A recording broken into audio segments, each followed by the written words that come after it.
guys? It's your host, your boy, George Mackay, back again with a rewind, the MLW Rewind.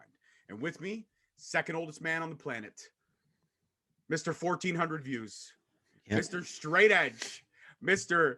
has to ride my coattails with the pineapple bubbly. This fucking guy. Please help me welcome my podcast life partner, Lewis Carlin. Lewis? Yeah, great introduction there. Mr. 1400 views is one video that got lucky. It's just one video that got lucky on the 1400 views. It's great. It's awesome. It's one video. I think it was, which video was it? Tell the people which video It was the when Leo Rush and Calvin Tankman were going to make their debut for MLW. So I did a review, a video before we started doing MLW Rewind on Leo Rush and Calvin Tankman making their MLW debut in it. It's at 1400, I think 67 views right now, and I'm happy with it. And that's awesome. That's awesome. Yeah. Nobody's mad at you. Nobody's jealous. That's great. You're promoting MLW, and that's what we do on the show. All right, this week's episode, we had the main event we've all been waiting for. That's right. I'm just kidding. All right, so this week's episode started with... I'm sorry. I had to get out of the way. Actually, you know what? I will state this on wax. It actually wasn't bad. We'll get to it, obviously, later on the show. We always start from the top and work our way down. So the start of the show, we get a recap of how Fatu and Oliver title fight came to be. We get that, awesome, package that they always do. MLW does a really good promo package when it's bigging up a big fight. They always tell you from beginning to end, the stages and how everything went. I enjoyed the package. Then we get the opening credits.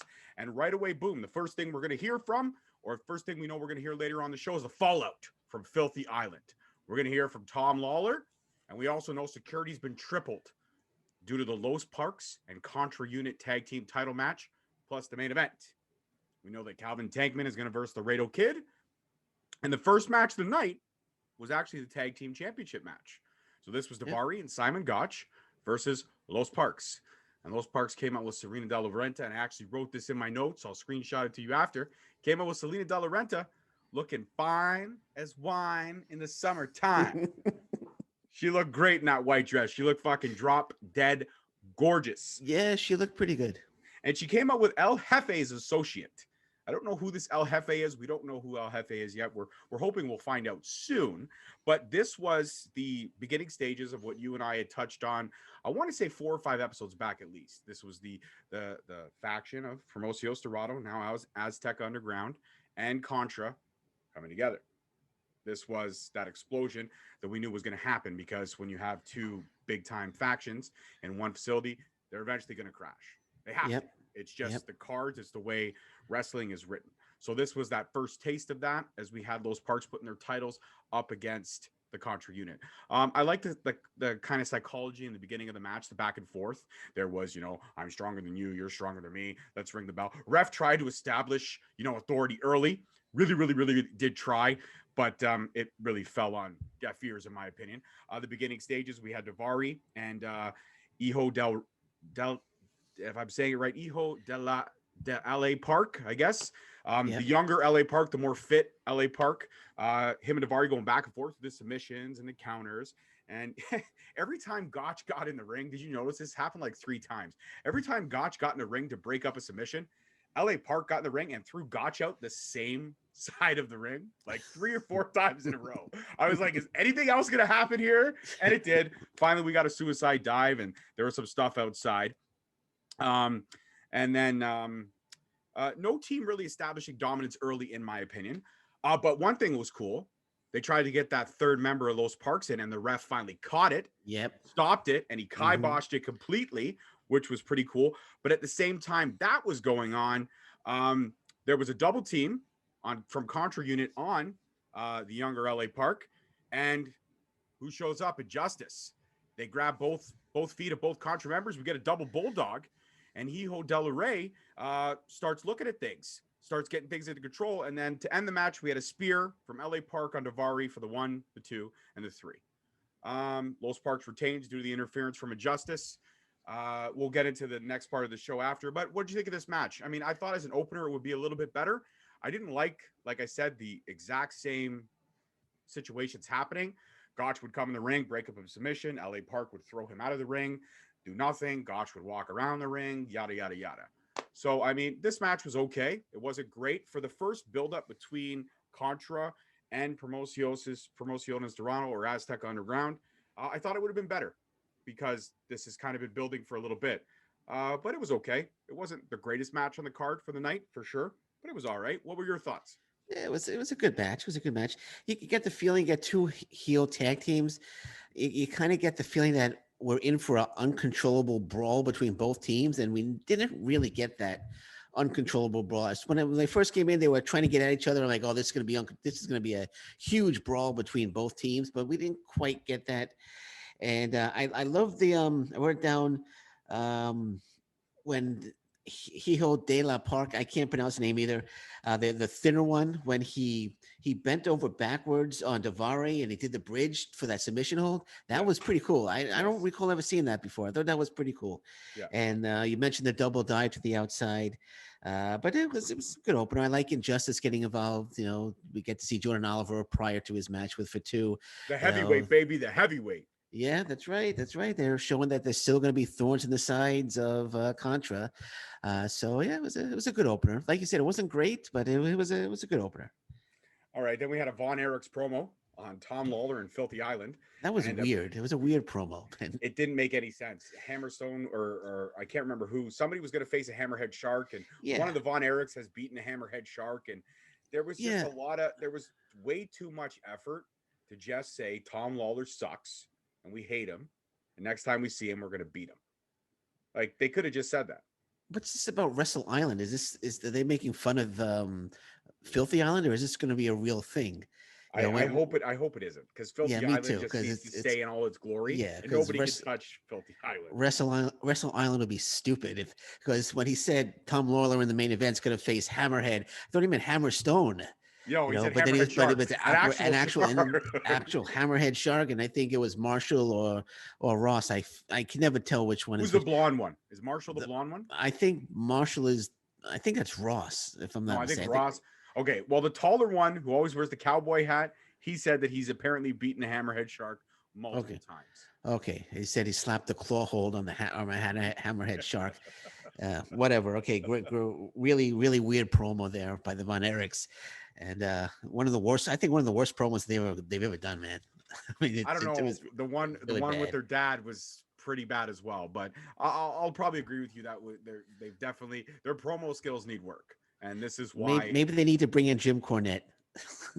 You know what? Corny would definitely shut him straight. That's for sure. I will say that. Sure. I hate Jim Cornette, but I will say that he's got a great mind for the business. And speaking of Jim Cornette, we actually talked about him quite a bit in last week's episode, which was my one-on-one with Gringo Loco.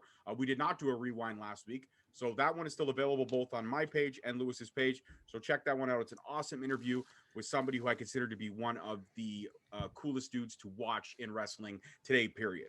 Enjoyed that interview very much with Gringo Loco. And so be sure to check that one out, plus all the rest of our older content. Yep, of course. Then we got Salina and Alicia, another great interview. I love these two. I find them so entertaining. The back and forth is far from over. But Salina says she's planning to go after the open weight title. She's addicted to gold. She's got to get her hands on it. And she says that Alicia should already know that because her and her boy toy, Richard Holiday, Salina, and then Alicia right away says, "What? My boy toy? What are you talking about?" Salina then kicks Alicia out of her own interview. Like I said at the beginning, I really do love these two. I love the chemistry. I think they play off each other so well. And we've got another boy toy. Shawn Michaels was the first one, but it looks like we may have another one, a rarefied boy toy, if you really think about it. Yeah, actually, I tweeted out after I watched the episode. I said, Richard Holiday, are you do you have a crush on Alicia Atout? And he was like, "No, I don't, but I think he does. And we'll get to that a little later. But I think he does. I think he does, because it does come up again during the show. Absolutely. Okay, now this is a head scratch for me. I thought I saw something that I might have not saw, but right after this promo, there was a screenshot of Mike Perot returning next week, but then he appeared this week. So maybe I missed that. Am I right on that? Or I don't recall seeing anything that says he's going to show up next week. So okay. I don't remember. So I might have missed that. Maybe I said appearing next is what it said. Maybe I read it wrong. But Perot showed up. He's coming back to be the greatest heavyweight of all time. And he's in a squash match with a young man named Jason Duggan. Kid looked to be about 120 pounds dripping wet. And against a 300-pounder. I do love how MLW puts on these old school squash matches, though. I really do love that. Match lasted not very long. I think it was just over 2 minutes. Definitely longer than Bud Heavy against Low Key. Yeah. And it ended with a murder bomb, which is Perot's take on a power bomb. And I like it. The heavyweight division is starting to look pretty stacked right now. We got Perot, who looks beastly, who could definitely give Jacob Fatu a run for his money. And we've got Mel Mortis in there. Plus, we've also got Calvin Tankman. So I kind of like the way the heavyweight division is kind of shaping up. And you can't forget about Hammerstone, the openweight championship. So I think there's some actual good contenders that can have some good matches. And right after that match, we had a promo from Perot, and he's challenged Mel Mortis to a fight after what he did to Savio Vega. So we're going to get that hopefully upcoming soon. What are your thoughts on Perot and the murder bomb? I before we get on to the Perot, I just want to just go back for a second and just say Salina De La Renta is absolutely fantastic. She's a great talker. I said that. I know, but I wanted to say it because she's so talented. I'm a big fan. I just wanted to get that. We know you're Team Salina. I'm Team Alicia. I think the chemistry. I think they play off each other very well. So I think they're both. We should give both the devils their due. But that's fine. You want to kiss Salina's ass? No problem. Okay.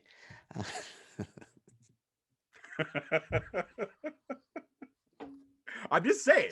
I'm not kissing Alicia's ass. I actually told her to her face that I was Team Alicia. And if Selena ever came on the show, I would tell Selena the same thing. I'm still Team Alicia. I'm Team Selena. We know that. But you didn't have the balls to say it to Alicia's face that you were Team Selena. You said it when she wasn't on the interview. Go back and watch it, Lewis. You didn't say I know.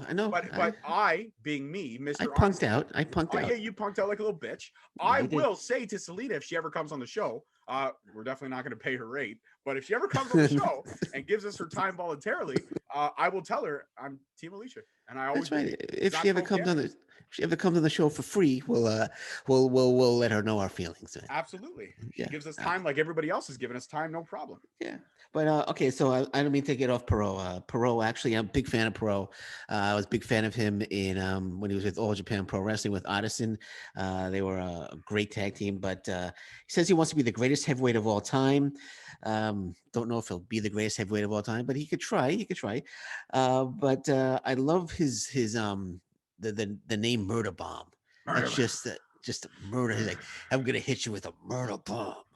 No way you're gonna get up from a murder bomb, not from Perot. It's too bad Macho Man's not alive because I could see Macho Man managing him. Could you see it? Ooh, yeah. But he hit you with that murder bomb. Ooh, yeah. Well, Hogan, watch out for that murder bomb, brother. Let me tell you something, brother. When that murder bomb hits you, it's murder. In the Silver Dome. brother. Oh, fuck. Yeah, but I mean, Perot was a beast. Him against Mil Muertes, I think it'll be a great match. And they did announce in 2 weeks they're gonna be facing off one on one. I'm going through the show. You're killing the momentum of everything that we do. This is a standard, same show every week. I said we'll get to that a little later on, and then you again. Oh, they announced it 2 weeks. Yes, they did, but they didn't announce it till later in the show. There's a whole bunch of matches that we have to get through to later in the show. So might as well get to those now and figure out where. Okay. Well, I mean, you've gone fucking ahead and ruined the whole goddamn thing. I don't even know where those are in my notes right now. We'll have to go back. Fucking jackass. Unbelievable. Like, yes, they did announce it for 2 weeks now, but they announced it later on in the show. We're going bit by bit, stage by stage. And you've literally, you've taken the wind out of my sails. I want to get this episode done now. Okay. Tom Lawler promo saying Low Key and the Von Erichs destroyed Filthy Ivan. And right before they announced Tom Lawler in the promo, one of the announcing team said Tom Lawler had to flee the island in the middle of the night. And he's mad at Low Key because he destroyed the Von Erichs Jeep. How dare you destroy your friend's Jeep? And he says that the Von Erichs, Low Key, anybody, he dares them to take on Kevin Koo. And then he said he had to get stints in his back, all kinds of shit. Apparently he's all fucked up. It was a great promo. It was the icing on the cake to a great episode from Filthy Island last week. That beautiful disaster, or 2 weeks ago, sorry, that beautiful disaster that we talked about. And yeah, so what are your thoughts on the Tom Lawler promo as we try to keep the momentum of the show moving forward and not jump ahead? This was fantastic. I love when he said, I hurt my back. I needed to get 50 stitches. I needed 50 stitches in my back.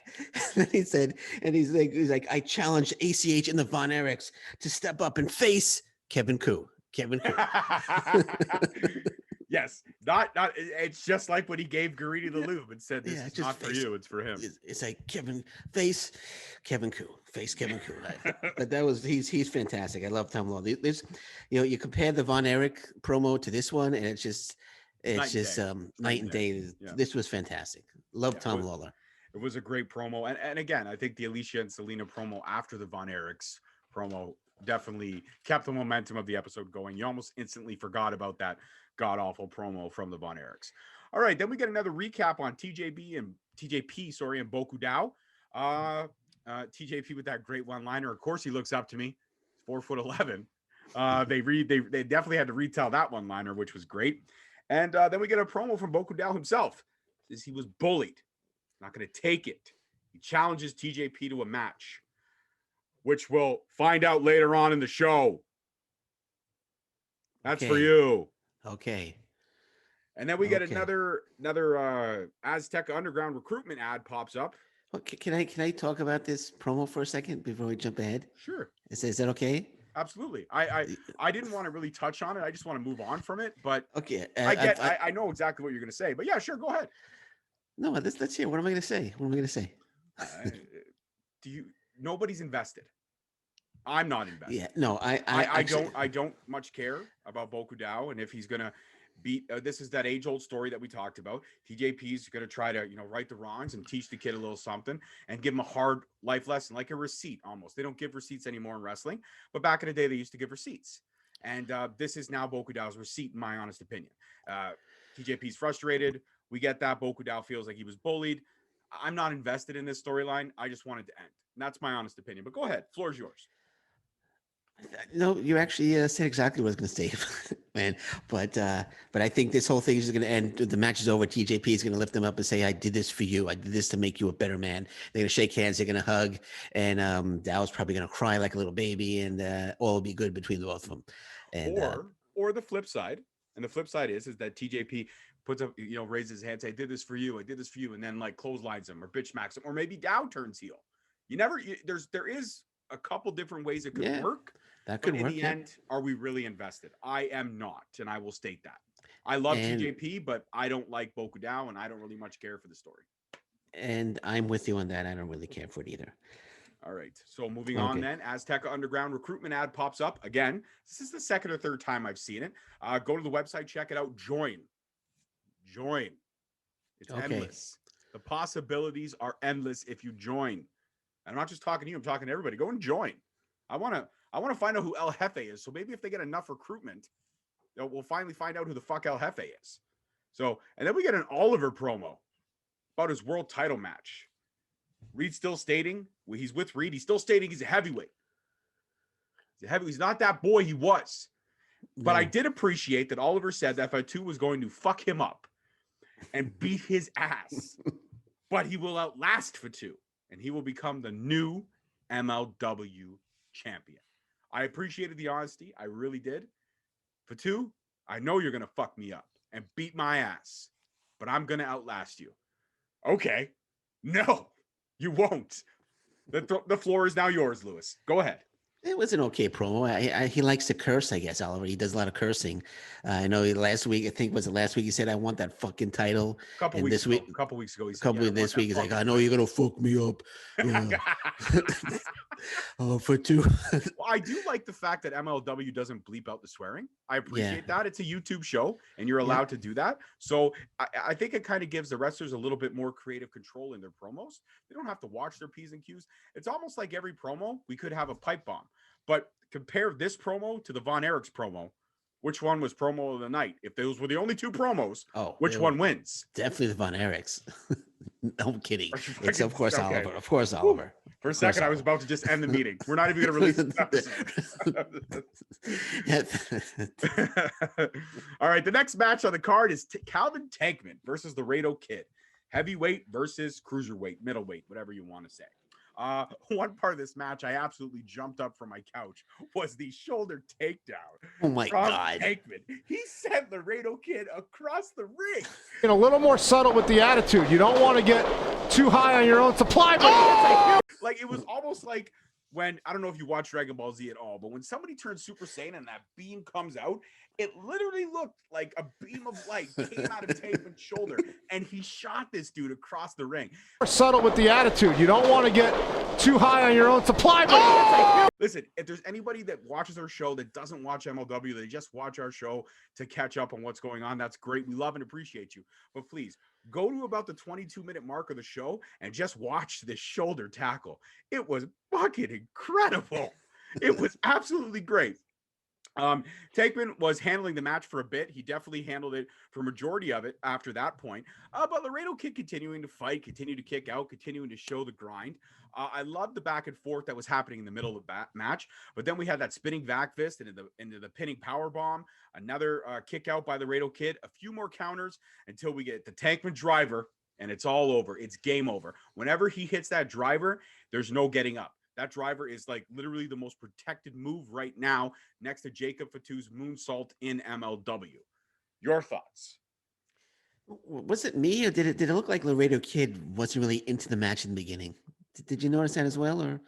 I felt that maybe he thought this was probably a waste of his time or talents, but after the shoulder tackle, he really seemed to be okay. Like, I'm not going to get embarrassed by you, dude. Yeah. I'm gonna try. Yeah, I'm But gonna you're try right. now. I think that shoulder tackle was again a receipt, an old school receipt to Sarah. You don't want to be in a match with me, that's fine. Yeah.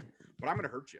And Yeah. that move legitimately looked like it caused the Laredo Kid some discomfort. I will say that. Yeah, no, I mean, of course. I think you're right there, because Laredo Kid, maybe he was upset that he was booked to lose. He didn't want to lose. And Tankman may have taken exception to that and just leveled him with that shoulder. And Kid said, okay, I better wake up. I don't want to get hit like that again. Well, if you think about it from Laredo Kid's perspective, though, the last couple of weeks from him losing the AAA Cruiserweight title to where he is now have not gone his way. He has not had a good stretch of weeks in MLW.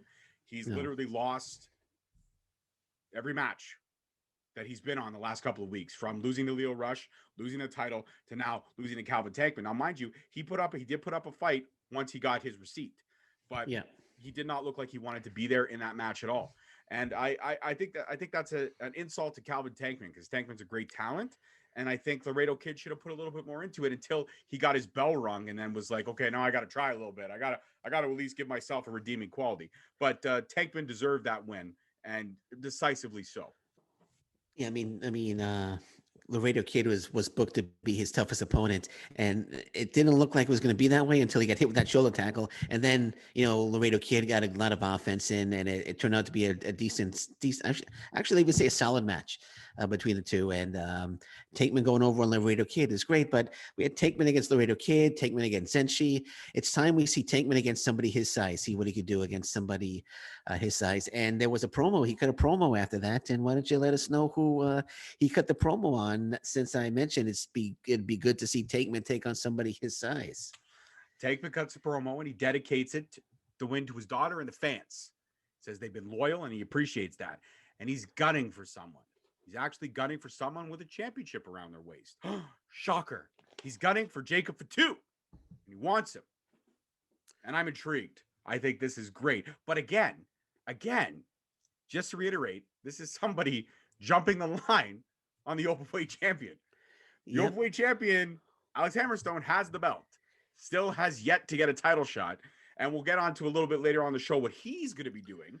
But I don't get how people could just jump the line. Right now, in my opinion, like we talked about it last week or 2 weeks ago, the openweight title has no credibility because they're not utilizing it at all. The dude who has the belt, he's had the belt for close to 2 years, and he still doesn't have a title shot.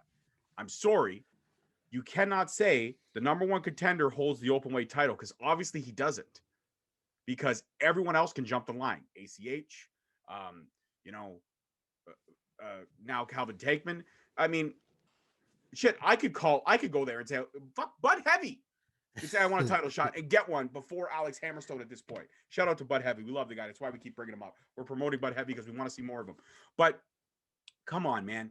Like, why say the open weight champion is the number one contender if he's clearly not? I have to address this. I need answers on this. I mean, I agree. I was thinking the same thing. Is why is Calvin Tankman, going to be next in line? What about Alexander Hammerstone? Hammerstone. Well, I don't want to jump ahead, and something happened later on, but it definitely. I don't know why they keep. I know they want to keep the two apart and set up like a super match between the two, but it's been like 2 years, like you said. Enough is enough. Let's get them together. Let's get it over with, and then we can move on to Calvin Tankman or somebody else. But I agree with you, man. Should be Hammerstone right now, not Tankman. Yeah, but we do see Hammerstone on this episode. Actually, we see Hammerstone and Holiday in the men's bathroom. Holiday trying to figure out right shoulder, left shoulder. Where will the strap, the Caribbean Championship lie? Then Alicia Atout busts in the men's bathroom. Says she doesn't care. She confronts both of them, asking point blank to Holiday why Salina is saying he is her boy toy. Holiday starts laughing, says he wouldn't belittle himself and put himself in the same situation or same area as Alicia Atout. And then he says that he doesn't care about the rumors. And Hammerstone interrupts, tells Alicia he doesn't care about the rumors, doesn't care about Promociones Dorado. Let them know we're Dynasty. We're not afraid of their overaged and plus-size luchadors. Holiday says, go back and tell Salina you would never breathe the rarefied air of me being your boy toy. She rolls her eyes, tells Holiday she hates him, leaves. Hammerstone looks at Holiday point blank with a kind of Cheshire Cat grin and says, you got a crush, don't you? Holiday says no. Hammer laughs, walks away. Hammer, no. Hammer. Then he just kind of shrugs his shoulder and goes, so Richard, we know you love MLW Rewind. You've been on the show twice. Maybe you got to come back a third time. You got to address this because maybe she's not breathing the rarefied air. But maybe you've come down to just the regular Joes and you've been breathing in some normal air. Oh boy. Maybe you and Alicia have been getting a little cozy. Richard, maybe. So I don't know. I'm just saying. And NCD thinks Holiday has a crush on Alicia Atout. I think there's a little crush there. Well, if he's not caffeinated or caffeining, as he put it on his Twitter earlier today, he's not caring about life. And he's always caffeining, as he put it. So an NCD like you would be able to see the picture differently than he would, or me, because we both drink coffee. Yeah, I think we'll see more of this crush. I think this crush is gonna play out. Sorry to interrupt. I really would have liked him to start singing the Shawn Michaels theme song. When Hammerstone walked away, be like, I'm not your boy. I would have loved that. I would have fucking laughed my ass off. I thought for a second they were gonna do that, but he didn't. But fuck did I was hoping for it. I was like, come on, start singing it, bro. And he didn't. No. I was like, oh. That would have been pretty good. That would have been good, man. But I like how he says Salina should never use him and Alicia Atout in the same sentence. is a great line also. That's a great line. Holiday is fantastic. He's a great talker, man. I just wish we would see him in the ring a little bit more, but I think that's his character to stay out of the ring and hold on to that Caribbean title. But he's great talent, Holiday. Even though he doesn't like me, he's a great talent. All right, we get another recap on the Injustice attack. What? Oh yeah, and Oliver saying he wants another title shot. Sorry, I couldn't read my notes there for a second. And then we get a Joseph Samael promo saying there will be another death in the Injustice family. Then Jacob Fatu comes out saying he's gonna bitch slap Oliver. I like these quick promos from Contra. I thought they were great. Looks like we're running out of time here. I don't know why. But maybe it's because we had a little technical issues beforehand. Yeah. But anyways, what's your thoughts on this before we kind of get into this main event? The Sam L promo and Fatu promo, they're okay. The combined promo together. Yeah. Nothing special. Just regular promo. Nothing special. I love hearing Jacob Fatu saying he's gonna bitch slap Oliver though. That made my day. Yeah, no, that was pretty good. I guess Oliver said he wants the fucking title. Fatu says I'm gonna bitch slap you. So it's a curse fest. it's a curse fest. So it's entertaining. For somebody like you with your virgin ears, that's got to be a lot of. Yeah, I swear know. I words was there. like, oh my god, I can't. That's enough. No more. No more. All right, and before the main event, we get another recap on the Gino Medina and Gringo Loco, I guess, feud that's kind of building. A few weeks ago, after their match, it spilled in the back. Medina promo on Gringo Loco, calling him a fake luchador. Medina is going to expose Loco for being a ripoff. And then we get some major announcements. Next week, we get Hammerstone versus LA Park, as Salina De La Renta stated. She wants the open weight title. We know Perot was going to verse Mel Muertes. And now it's main event time. So do you have any thoughts on the Gino Medina promo before we get into the main event? Yeah, why Gringo Loco? I thought he was going to feud with Holiday. I thought that was the whole feud, the Medina Holiday, because Medina says he quit Dynasty. Holiday said he was fired. I thought that was the feud there, but now he's going to feud with Gringo Loco. So I was a little confused there, but nonetheless, Gringo Loco, great talent. It'll be a great. If they have another match, it'll be a great match as well. But I'm just confused why it's Holiday and why it's not Holiday. It's Gringo Loco. That was my only question. I think there's still some angles to be worked out between the Holiday and Savio Vega storyline, even though it's kind of ended. Yeah, that's true. That's true. There's still some lingering questions, if you will. I don't know why I did that either, but there's still some lingering questions. There's some lingering questions. All right, so it's main event time. Oliver comes out with Reed. Fatu comes out with Davari. Obviously, the equalizer to Reed. We get a suicide dive from Oliver right off the bat before the bell. Finally, everybody rolls into the ring. Goes for a gut. Fatu goes for a gut wrench, countered by Oliver. Fatu rolls outside of the ring. Oliver goes, I love this part. Oliver goes for another suicide dive. He's caught mid-dive by Fatu, dropped to do a Samoan drop on the fucking floor. That was fantastic. I fucking love that. That was fantastic. Fatu, he threw Oliver back into the ring, and he's just beating on Oliver. He countered everything Oliver could throw at him. Chops on then we had a slap chop on Fatu's knee. Fatu kind of dropped. That's kind of imperative because we get into that later into the match. But as Oliver is in the corner with stars in his eye, Reed walks over, and I love Myron Reed. He walks over, tries to give Jordan Oliver a pep talk while he's got stars in his eyes, swinging at everything in front of him. And then what does Fatu do while Oliver is getting this pep talk? He bites Oliver's fingers, and Oliver was thriving in pain. Oliver kicking at Fatu doesn't even affect him. Fatu literally has an answer for everything. Another cool part, the Irish whip into the super kick when Oliver was going for the up and over. He caught him square in the fucking nose. Oh, that was dropped awesome. Oliver like a sack of potato. Then Fatu counters again. Oliver in the other corner tries a sunset flip. There was no way he was getting Fatu over on a sunset flip. No. Fatu went for the drop, but Oliver's a little bit more speedy. He slid out of the way. Davari tried to get involved. The ref sees that. And then we get this kind of cool part where Reed holds on to both of Fatu's legs, and Oliver hits him with a super kick. Then Reed goes around, super kicks Davari. So now Davari's taken out of the match. We get a slingshot over the top, caught, slammed on the apron by Fatu. Fatu goes for the moonsault, but the knee gives out. This is the imperative part. The knee gives out. He's trying again. He's struggling. And then this part was super cool. Probably the only cool part of the match from Oliver. We had a German suplex right over Fatu on his ass. And then he goes into a stunner. And then another stunner and two super kicks. I thought for sure something special was actually going to happen. And in this sequence, Oliver really impressed me. I figured, we had a German suplex, two stunners, and two super kicks. Fatu was reeling, but he catches Oliver. Another power bomb, Samoan drop. Fatu goes for the moonsault, and it's over. At the end of this match, I'll get your thoughts in a minute because we only have a few minutes left. But at the end of this match, Contra comes out. Davari starts beating on Reed. The Sensi Death Squad shows up with two body bags. Both members of Injustice are in the body bags. They're zipped up, ready to be carried out. And who walks out to save the day? Calvin Tankman, the big man. He shows up. He saves Injustice. Reed and Tankman are going after Fatu. And Fatu just pushes Reed out of the way. And then it's Tankman and Reed. And we get another amazing shoulder tackle, which sends Fatu reeling to the floor. He rolls out. He's pissed. We fade to black. I don't think I took a breath there for 2 minutes. Woo! No, you're all red and everything. Woo! I'm trying to get it out. So what are your thoughts on everything before we shout out our socials and say goodbye? This was a great, or in the words of Jordan Oliver, this was a fucking great main event.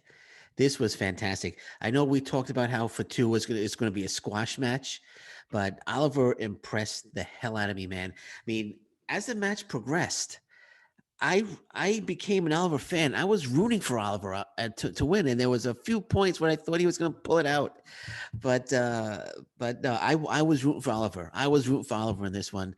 Yeah, fantastic main event. Fatu is fantastic.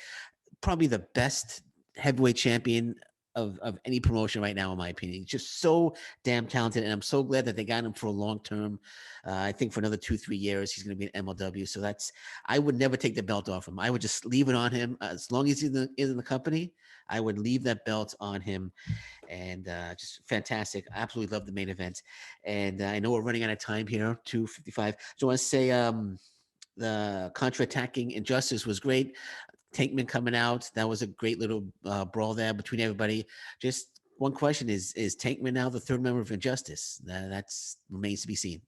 Maybe not a third member of Injustice, but definitely a short-term alliance because Okay. he wants Fatu. They need to handle Contra. So if anything, if Calvin Tankman joins Injustice to be a thorn in Fatu's side, eventually he's going to get that title shot. He's already told Fatu he's gunning for him. Now he came out to interrupt whatever they were doing to Injustice when he didn't need to. And it wasn't to help Injustice. It was to send a message to Fatu. And another great shoulder tackle. He had Fatu on his ass. Not as he didn't shoot him as far as he did Laredo Kid, but he shot him pretty damn fucking good. So and poor Oliver had to stay in that body bag for quite some time, huh? He did. But you know what? That's 2 weeks of solid MLW, and I think we're back to where we were in January. Filthy Island was great, and this was great, and I think we're back. So quickly, shout out the socials. Don't take forever. Okay, I'm just gonna say, are we gonna grade the show? I give it a B. Real quick, I'll give it a B. That main event and Calvin Tankman's 2 shoulder tackles, I'm gonna give it an A. Okay, there we go. So, all right. So socials, Twitter at Shooting Up North, Instagram at Alliance PW Network, and Alliance Pro Wrestling Network on Facebook. YouTube is Alliance Pro Wrestling Network. Head on over there, hit that subscribe button, please. Thank you. Your turn. All right, guys. As always, at _ Straight Talk on Twitter, Straight Talk Wrestling on Instagram and Facebook, and Straight Talk Wrestling on YouTube. And yes, please hit that subscribe button. I just actually hit 250 subscribers today, so I'm really proud of that. It's awesome. And I just dropped my interview with Georgia Smith. So be sure to check that one out because it was a great conversation. That's for my own personal stuff, Straight Talk Wrestling. And as always, me and my podcast life partner, we'll see everybody next week for another Rewind. Peace, love, and wrestling. Goodbye, Lewis. I know it's almost your bedtime. Take care. Good night, everybody. Good night. Bye-bye. Bye-bye.